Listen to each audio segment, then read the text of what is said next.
No, Reisenfield here, Agent Young Money, former IMG. I'm former Montverde, so I know what it takes to being an athlete, what it takes on the field and what it takes off the field. Doing your career. Um, can you actually go into what you did at IMG? Because I honestly don't even know.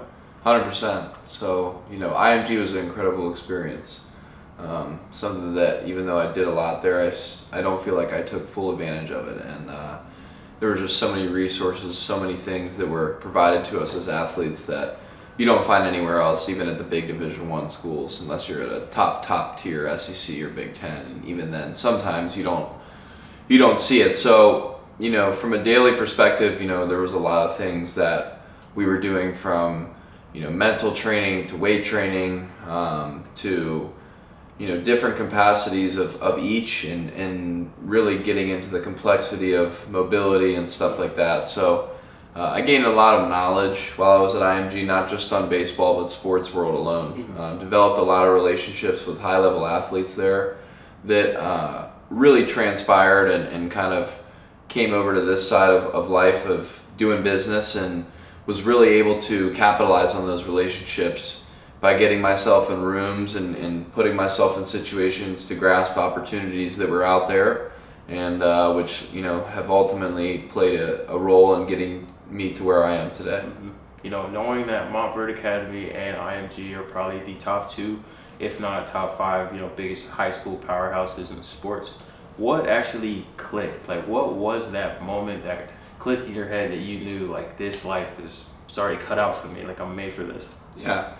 No, I mean, there's been, I think, a good amount of moments that I've had that I've realized, this is an industry that I really enjoy, because it not only fills my life with purpose, because I have a huge passion for helping athletes, but also people in general.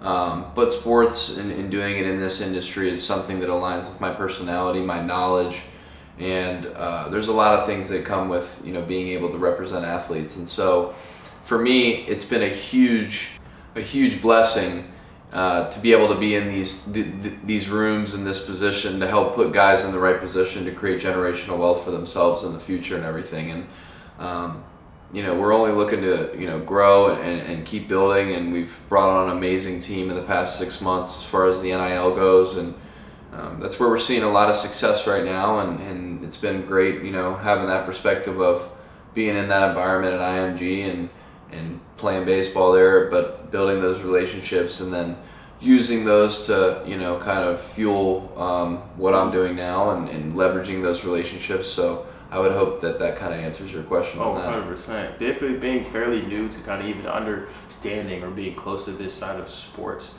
You know a lot of people, but a lot of people might not know what you do behind the scenes. I know from my perspective, you're always calling me and telling me I got someone else for me to meet, but something that I see is your work rate, work ethic, and the things that you actually do behind the scenes. How fun is that for you, knowing that the work that you're actually putting in behind the scenes is actually helping your athletes on the field and off the field? No, I mean, I think that's a great question. A lot of people, especially a lot of my athletes, I always tell them, especially my basketball players, Kobe worked as hard as he did. Why aren't you working that hard, right? And I think the one thing that you can control in life is how hard you work.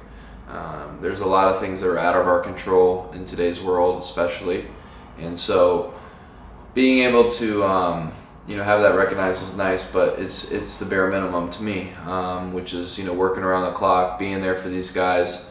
But also, speaking of behind the scenes, there's a lot of times where guys don't know that I'm up at 3 a.m. working on developing a relationship with a brand so that I can go and get them a brand deal in the future when the time is right.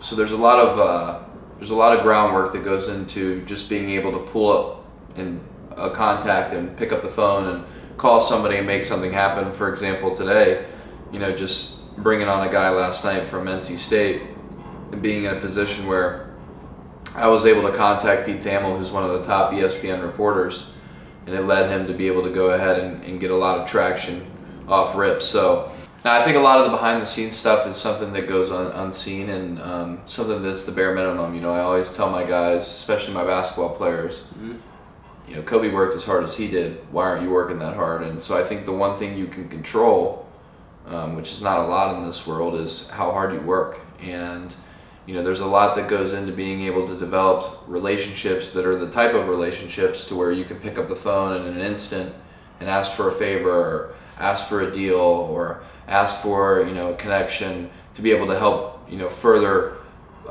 your guys' ability to be in a good position as an athlete. And so I think for me, one of the biggest things that I strive for is always being productive, whether it's I'm here on my phone making phone calls and just calling people to constant conversation and dialogue with people that are going to be in a position to help our guys when we need to pick up the phone and call them. So I think there's a lot of things that athletes don't understand that goes into our role, and I believe that we're 100% best at being in the position to help guys with anything they need because of the connections we have. So I feel like there's never a task that we're not able to complete and not able to complete swiftly. So 100% definitely think that there's a lot that goes unseen. Yes, sir. All right, man. No, appreciate it, boss. Thank you, Naj. Yes, sir. Yeah. Thank you.